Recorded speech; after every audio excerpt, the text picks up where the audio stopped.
Sofadji Events, l'événementiel sur mesure seen ay événement ni ngeen ko bëggee ñu liggéeyal leen ko ni ngeen ko bëggee taxawu leen ni ngeen ko bëggee gunge leen ni ngeen ko bëggee defal leen ko ni ngeen ko bëggee quel que soit événement bi nga am ñun nag ay ngandal lañu ci événementiel am nañu lépp loo xam ne da di expertise ak lépp loo xam ne da di matériel ba ci matériel de sonorisation bi ba ci lumière bi ba ci lépp loo xam ne dafa jëm ci événement bi bàyyiwuñu dara ñun ay professionnels lañu mën liggéey dañ lay defal location de son lumière écran mur LED drone chapiteau chaise table ba ci fourchette lépp lu jëm ci traiteur wala structure gonflable pour les enfants xanaa ñun ñoo mën ñoo nangoo liggéey ñun ñooy waa Sofadji événement bàyyil ci suñu loxo muy événement religieux muy événement culturel muy événement sportif muy événement boo xam ni famille bee ko moom lépp luy déplacement ak seeni yëngu-yëngu ak seeni colis Sofadji Events met à votre disposition un service de location de taxi bagages de tchak-tchak et puis même pour votre événement nous sommes aux HLM Angle Mousse villa numéro 3025 à Dakar appelez-nous au 77 411 78 77 ou le 77 635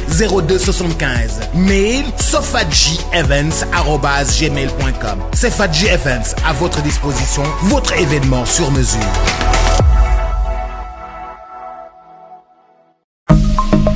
TapTapSend yónnee xaalis depuis la France doo fay dara Italie ak Espagne €1 dong ngay fay dégg nga bu baax li ñu wax yónnee xaalis Sénégal léegi la gën a yomb profitoo leen gaaw ci suñu offre exceptionnelle bi boo nekkee France di yónnee xaalis Sénégal €0 la lay dikkee bu Italie ak Espagne €1 dong transfert yu gaaw wóor ci ay taux yu mucc ay téléchargé leen léegi application TapTapSend yónnee depuis la France ci €0 Italie ak Espagne ci €1.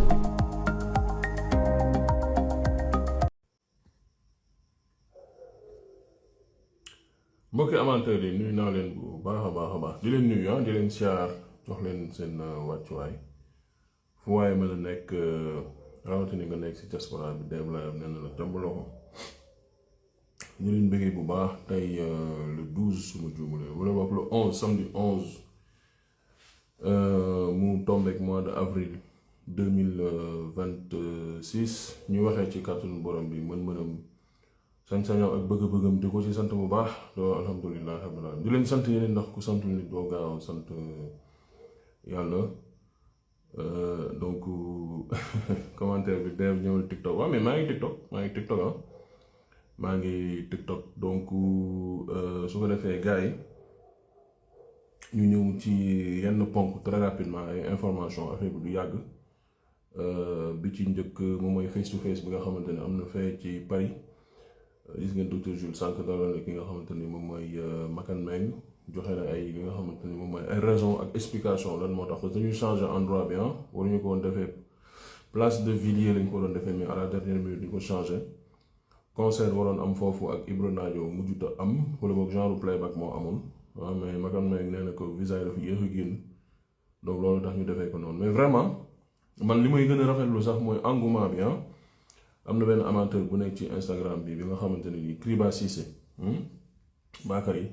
moom yónni vidéo bi am seen di dugg foofu noonu mais vraiment Paris a répondu avec foofu affaire dafa yéeme tellement nit ñi dañu ñëw ak doole ñi ànd ak Ada Fass ñi ànd ak Eumeu Sène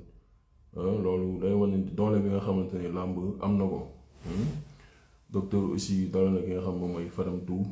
ñoom it mu wax ay révélation ci combat diggante Modou Lo ak ki nga xamante ni moom mooy Sa Thiès combat boobu jàll ak jour dafa gaaw soo xoolee dimanche bi ci lay def une semaine ok donc mën ngeen ko seetaan ci Docteur Jules TV bi di félicité Makan bu baax wax dëgg ne yàlla ci geste yu rafet yu bu def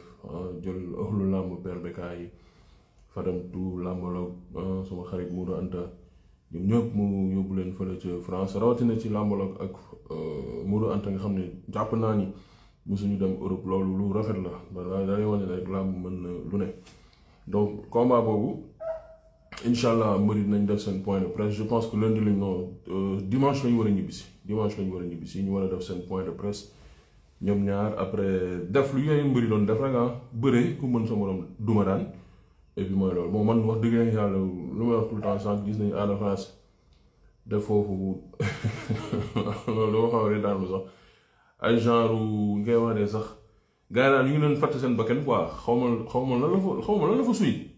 mais daal suy na fa benn affaire boo nga xamante ni gars yi daal ñu ngi doon tax seen bakkan xaw ma saafara la mun xaw ma demee xaw ma sunguf daal la gars yi wax mais sunguf bi dégg naa xeeñ na xund ñoom makan ak ñu fa nekkoon yëpp ñu ngi doon tax seen bakkan mais moom dafa mel ni làmb ji dafa xaw a yaakaaree ci mystique mais ci la bokk aussi ci la bokk mystique moom kenn mënu ko dàq ci làmb donte nag man duma d'accord mbër bëgg ko jël def ko numéro 1 mais li wërta leer mooy man moom je donne mon favori à Eumeu Sène vraiment ci bagarre bi ci expérience bi ci bëre bi ak ci doole bi Ada Fass nag mën na créer surprise mais ce qui est sûr et certain mooy su dee moom moo daan Ada Fass moom moo ëpp chance pour man bëre ak Sa Thiès combat royal su dee Eumeu Sène nag man waxoon naa ko nee naa leen man sama choix numéro 1 Eumeu Sène ak Boy Niang ndax lu ñu dugg biir kër Double Less ñoom ñaar ñu dajale daan leen 5 fois donc ñaar ñooñu suñu xamee na muy Boy Niang di Eumeu Sène balaa muy xool Franc donte Franc moo gën a logique sax foofu la war a gën a ñëw dinañ ñëw ci Franc bien sûr parce que mujj na porter plainte ki nga xamante ne nii moom mooy Pimpi bu Pimpi jàpp nañ ko instant bi nii Pimpi jàpp nañ ko mu nekk lu triste li ma wax tout le temps loolu moom c'est la dernière chose yoo nga xamante ne man dama koy ñaanal nit quoi fii chaque jour nit ñu def loo nga xam war nañu jàpp chaque jour aussi nit def loo nga xamante ne ñoom moom war nañ ko jàppalu mais pour man bon voilà ku nekk tamit yoon tamit daf fi nekk pour àtte loolu dinañ si ñëw bien sûr bu ñu fàttali tey Petit Lo def na point de presse am wala open presse sax laa ko mun waaye tey wala démb ok on a dit démb Modou Lo ñëwoon foofu donc mu nekk geste bu rafet moom tamit digganteem ak Bouba samedi bii la je crois Ñambur production moo ko tëgg et puis su ko defee pour man Bouba est favori sur le papier Bouba est légèrement favori mais attention à Petit Lo attention parce que Petit Lo lu mu jot a liggéey yëpp dëgg na yàlla jàpp naa ni su ko tàncee moom du doy quoi parce que Bouba formam doy ma dëgg la làmb du forme kese Bouba mën na bëri lool mais bëri xale moom en général ki ci ëpp doole gën see gaaw non soo otul moom la ndam li ci moom côté am lay féete mais comme kay tamit njàccaar la ci wàllum làmb mooy Bouba su daanee c'est logique mais su ko Petit Lo daanee personnellement man du ma bett quoi donc loolu sam nañ ci xam dara Assane Ndiaye bool production aussi dina ñëw dimanche bu soobee yàlla fële ci arène nationale diggante Cheikh Super Jamono ak armée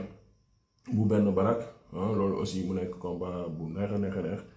nekk combat amateur donc képp koo nga xamante ni yaa ngi Dakar rek dawal gaaw nga kii loolu dimanche incha allah bien sûr dinañ ñëw ci li nga xamante ne nii moom mooy round up ak docteur Jules. bon concernant affaire Pimpi xam nga Pimpi soo leen fàttalikoo février 2025 Balla Gaye mosoon na ko porter plainte bu ñu yóbboon ko section de recherche après mu jéggalu ñu bàyyi ko mu ñëwaat 1 an après su mu juumul ay def na weer wala 2 mois ci ginnaaw defoon na sortie ñun ñëpp waxoon nañ ci saaga ndey c'est ça la vérité ki nga xamante ni moom mooy Franc jaar fu ñaaw mu génn nag après di jéggalu moom du woon moom kese sax moom ak yeneen gars ok mais bi affaire bi amee nag ñu jàppoon nañ ni personnellement jàppoon naa ni bu mu defee sortie di jéggalu naan sama yaay sa yàlla ak yooyu ba gars yi di ko ci kaañoo sax bu après Franc bàyyoon na mu sedd mais apparemment sama analyse bopp jàpp naa ne bi Modou Lo daanoo ba léegi su Modou Lo daanoon gëm naa ni affaire bi loolu la sama waxi bopp la waxu kenn sama xalaatu bopp la ok su fekkente ni Modou Lo dafa daanoon gëm naa ni plainte bi du sori mais Franc xam naa jooy mu boole foofu defet bi ak naxar boobu noonu ak Pimpi defaat sorti donte waxul ci moom xam naa ne loolu ça n'a pas allégé son cas donc instant yi may wax ak yéen nii ki nga xamante ni moom mooy Pimpi jàpp nañ ko fële ci brigade bu gendarmerie bu Faidherbe ok yóbbu nañ ko brigade de gendarmerie bu Faidherbe loolu waa Sunugal 24 wala Sénégal 7 waaw Sénégal 7 seen jëm yu bopp ñoom ñoo partagé information boobu noonu ma dem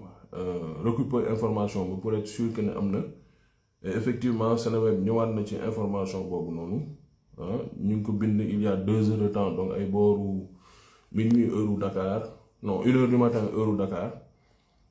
donc ci la information bi génn Mor May Cissé bu Seneweb mi ngi nii article bi képp ku ko bëgg gis mi ngi nii ak photo Pimpi bi voilà lu may wax tout le temps ñun du ñu jékki-jékki di fabriquer di créer mais lépp loo nga xamante ne gis nañ ko mu concerné làmb dinañ ko wax def suñu petit commentaire donc ma lire leen rapidement waa Seneweb lañu wax insulte et menace contre le lutteur Franc Pimpi arrêté par la brigade de recherche de Faidherbe la brigade de recherche de Faidherbe relevant de la compagnie de gendarmerie de Dakar a procédé à l'interpellation du carreleur Mor Kanté. Donc Mor Kanté pour ñu ko xamul turam dëgg mooy turu pimpi dëgg carreleur la ñi carrelé pour menaces et injures publiques. Tout commence par la mise en ligne d'une vidéo sur le réseau social TikTok dans laquelle Pimpi et 2 autres suspects mooy vidéo bu ma wax sànq mooy ñaari nit yooyu mu àndaloon déjà identifiés par les enquêteurs profèrent des menaces à l'encontre du lutteur Émile François Gomis 10 francs. Dans cette vidéo, les mis en cause déclarent s'en prendre physiquement à lui s'il venait à le croiser. waaw maanaam dañ ko menacé daal bés bu ñu tase ak moom saaga ay ndey ay kërëb tu vois, tout en tenant à son égard des propos injurieux visant ses parents selon les sources de Seneweb. Pour laver son honneur, le lutteur franc dépose une plainte auprès du procureur de la République. Donc ñoom d'après ñoom ki nga xamante ne moom mooy franc si jëmmi boppam moom dépose plainte procureur de la République du Sénégal qui confie l'enquête mu jox enquête bi ki nga xamante ne moom mooy Major Tim chef de la brigade de recherche de Faidherbe Dakar la nekk placé en garde à vue. Donc actuellement mi ngi garde à vue moom Pimpi pourrait être déféré la semaine prochaine. Donc affaire bi c'est quand même grave hein. C'est-à-dire su fekkente je sais pas nag justice ni muy doxee su fekkente ne Franc il ne retire pas sa plainte avec parce que dafa registre c'est pas la première wax naa ko sànq c'est pas la première fois mu koy def na ko contre Balla Gaye loolu 3 février 2025 mu ñëw defaat ko 1 an après ok donc su amul chance dañ koy déféré. Parce que man je suis pas juge nag xam nu muy demee mais ñu ngi koy ñaan li ma wax tout le temps au fond du cœur wax dëgg ne man moom ñaanuma kenn kaso quoi et comme génn na jégalu et tout tu vois gëmuma ni dina ko defaat génn na jégalu une fois ou 2 fois def ay émission nangam sangam waruñu woon àgg fii quoi donte nag lu mu def dafa grave te donte aussi Franc am na droit def loolu parce que képp ku ñu saaga en public am nga droit nga dem maanaam dem ci yoon setal sa der n'est-ce pas. Donc loolu peut-être leçon ba nga xamante ni mën nañ ko wax donc on est trop petit pour donner des leçons de morale nit ñi dañoo bàyyi di taf ay nit di saaga ay ndey gis naa affaire Bécaye Mbaye rek justement père Bécaye moo am benn boy bu génn en fait man comprendre ma système lu muy doxee quoi maanaam dañuy daan sa mbër maanaam ñu wax ci mbër si sa mbër loola neexul nga dem ci réseaux sociaux bi taf kooku saaga ko ndey mais yooyu yaa ngi dul sa bopp dugal sa bopp maanaam sa benn tànk ni kaso da ngay sonal seen bopp sonal mbër mi parce que mbër mi tax ngay saaga ndey mbër moomu bés bu ñu la porté plainte loolu doo ci mun dara mbër moomu bokk du ci mun tous kon gars yi dañu nekk ay nit te xam ne lii ay sport la waaw mais da ngay gis nit ñëw tout simplement ay mbër mu daanu mooy lan mbër mu daanu moo nga xamante ne dimanche mu ne mardi day dem récupérer reliquat mbër mu daanu moo nga xamante ne day dem après soo waa ji lekkaat beneen avance boo nga xamante ne ay millions yow nga dem moom mu toog di noos ci ay millions yow nga dem di tëddi kaso pour man loolu du xel. Donc man wax dëgg yàlla côté boobu noonu pas pour Pimpi damay wax de manière générale c'est un peu bien pour la justice quoi de ce pays parce que ñu bàyyi di saaga nit nday man barki temps rek yàggul dara am na ko ma xamante ne nii su ma porté woon plainte dañ koy jàpp parce que dafa def affaire bu grave te nit ñi da xaw dañu xamul yoon ni muy demee ak yooyu mais man dama ñaanuma yàlla di jàppante ni ba di dem ay porté plainte parce que man bugguma privé kenn liberté man du ma Franc waaw Franc nag moom su ko neexee mu def loolu donte man ànduma ci su man sax jàpp naa ne mënoon na bàyyi mu sedd mais comme tamit yoon da ko may mënoo ko wax dara donc information yi loolu la de toute façon dinañ si ñëw mu gën a yaatu c'est sûr que ne instant yi guddi na bokk nañ suñu njëkk joxe information donte wutuñu loolu aussi pour mu leer waaw on n'est pas là pour dire way ñoo ko njëkk jox ñu doxee ñu loolu ça fait 8 ans léegi ñu ngi live et même plus presque 10 ans yàgg nañ di joxe ay information donc joxewuñu ay waruñu ay affaire de ay buzz ay vues affaire yu mel noonu waaye nag information boobu su amee lu mu guddi mu nekk lu neex mu nekk lu naqari dinañ taal suñu live su dee nelaw ñu daal di koy bokk ak gars yi affaire Pokola aussi gars yi tey lañ ci bu baax a baax ni ko gars yi nettali ak nu mu demewul noonu moi je vous dis loolu moom beneen affaire la ni ko gars yi nettali ak ni affaire bi demee mooy boobu ñu rey noonu ceer xaw ma affaire bi demeewul noonu man nag li may wax tout le temps su ma xeex ci làmb lenn la quoi mooy ñu fexe ba nga xamante ñun du ñu dégg ci police du ñu dégg ci gendarmerie du ñu dégg ci leneen lu dul suñu jub li ñuy wax ne nag ñun mën nañoo dal ñun suba mën nañ dem kaso n'est-ce pas nit mën na jékki-jékki porter ñu plainte parce que mën nga ñëw fii nit musiba naa ñaanuñu ko yàlla parce que kaso jombul kenn ok te du gàcce su fekkente ne li nga doon def tayoo ko ok mën nañu dal suñu mbokk waaw mais nag liggéey bu ñu def moo laaj des fois ngay wax affaire yi sa axolaay taala wax affaire yi nu mu demee ok sans jugement sans parti pris sans dara donc vraiment loolu lañu bëggoon wax donc suba ñu ngi xaar combat bu neex diggante Petit Lo ak Bouba combat bu gaaw la nar a nekk à moins que ki nga xamante ni moom mooy Bouba yéexal combat bi dimanche wax naa ko sànq Assane Ndiaye Baol production dina woote fële ci arène woote na fële ci arène nationale diggante Cheikh Super Jamono ak Alioune comment ça s'appelle waaye yow kii bu benn barak armée bu benn barak n'est-ce pas après loolu bien sûr dinañ def round up n'est-ce pas ak docteur Jules ñëwaat ci kii yu semaine bi lundi Dassan mercredi NTA Devlaay bu la am diaspora man dem na.